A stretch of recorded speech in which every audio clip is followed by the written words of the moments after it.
All right, happy Saturday. I'm back at the shop working on some stuff here. Getting the chassis squared up is first stage of the game. So I mentioned previously the whole back section of this thing was kittywampus, crooked. So I got things marked out. Here's what I'm going to do. So I got the chassis squared up on jack stands, stacked washers, I had to stack some blocks to get across the top of my transfer case and drive shaft to get the side-to-side plane set level. Got the main rail level. Prior to tearing the world apart here, the Jeep always sat with this main frame rail level, front to rear. Didn't have any rake or anything like that, so I'm building it the same way. I kind of like the way it sat. And then this rear section was always low in the far corner, about a ½ inch. Didn't affect the way it drove, performed, or anything like that, but it looked weird. So I sat down. Like I say, I got the main frame leveled from this cut or weld right here forward, and then played with the level, played with the tape measure, and decided that the easiest way to correct this is to drop this mitered section down 1/2 of an inch. On the money, 1/2 of an inch. That makes, when I set the level up on this side to side, that'll make that level, and this rear corner should come pretty darn close. I might have to do a final little tweak as I tack things together, but I'm gonna cut this off. See what happens to the frame, if it springs one way or the other, and I'm just screwed, period. But let's see what it does. All right, so that was a whole lot of cutting and grinding, and got it all pried into place, leveled. This rear tail section is under a little tension right now, vertically over there to pushing the corner up. This corner pulling down with just some of the weight of the axle. This strap here pulling across, because this thing, when it broke loose here, it sprung out.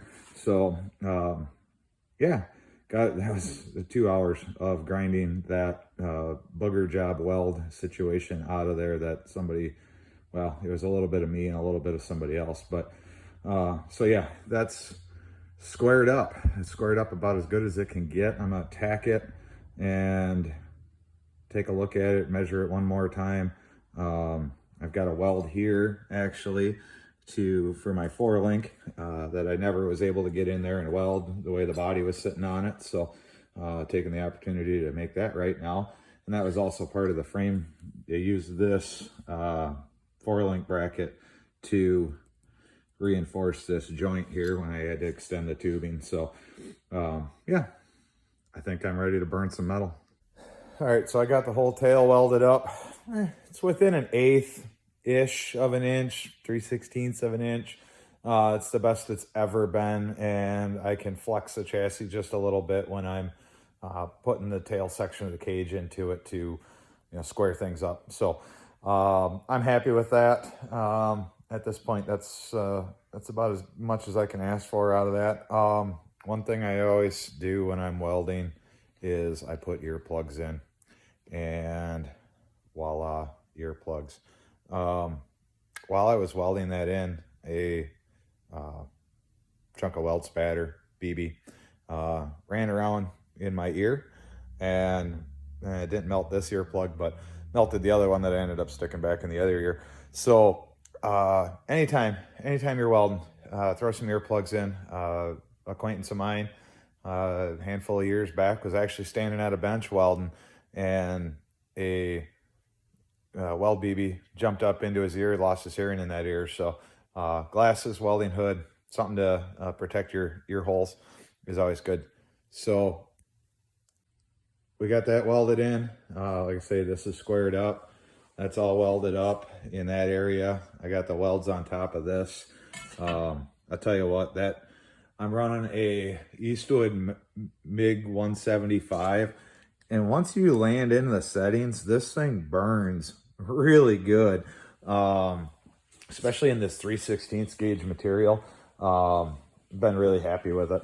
Lighter stuff doesn't seem to run very well on the sheet metal side of the world, but yeah, I've been able to do my exhaust tubing. I guess I kind of dialed it in on the little stuff too. So that little machine no longer available, but I think they got a MiG 180 now, digital, blah, blah, blah. I think it's the same guts inside. Don't be afraid to buy one if you find one on sale. Or I scooped this thing up with half a spool of wire run through it for pennies on the dollar. So really happy. So my next step here is to cut this section out. Ultimately, I think I'm going to take it to this body line. So this whole lower area is gone. The only thing I'm leaving behind is the cowl, but I want to work my way up into that because I'm going to run a piece of tube. Actually, I should just get a scrap. So I was playing with tubing, setting up my welder, making sure it worked good as I was fooling around. So this piece of tube is going to run as my fender, outside of my fender, and I'm going to split the tube roughly with the body. So I haven't decided how I'm coming up into this yet. So I want to get this cut out of the way here so I can see how I want to join it. So there we go. This right here is the bottom of the cowl, and that's a pinch weld of some sort. So like I say, work my way up into it to figure out how to cut it, and then bring that cut line right through this door post and just get rid of this whole side panel and leave the floor. So that's the next step here. Well, I said I was going to leave the floor. I didn't leave the floor. I got that area cut out right up to where that pinch weld was at, right here. Cut just above that pinch weld, sheared it off. Got a little more trimming to do here on this internal doorpost structure, just to clean that up. And as I was cutting away, I really looked at what I was messing with. And the only solid, what started it was the firewall right in here was rotten, patched over. The floor pan in this area was rotten, patched over. And then it kind of got good again back towards this area. So obviously your fender well area above this is the bottom of the body mount. I honestly cannot believe how good this is. There's a little ick going on right there, but this is actually in really good shape. I was able to save it, cut part of the pinch weld off. I'm not sure if I'm going to utilize this because now I'm looking at what I've got going on. That'll sit in there. I don't know if I'm going to need it. Laid out, oh, here's rotten floor and rotten, this was,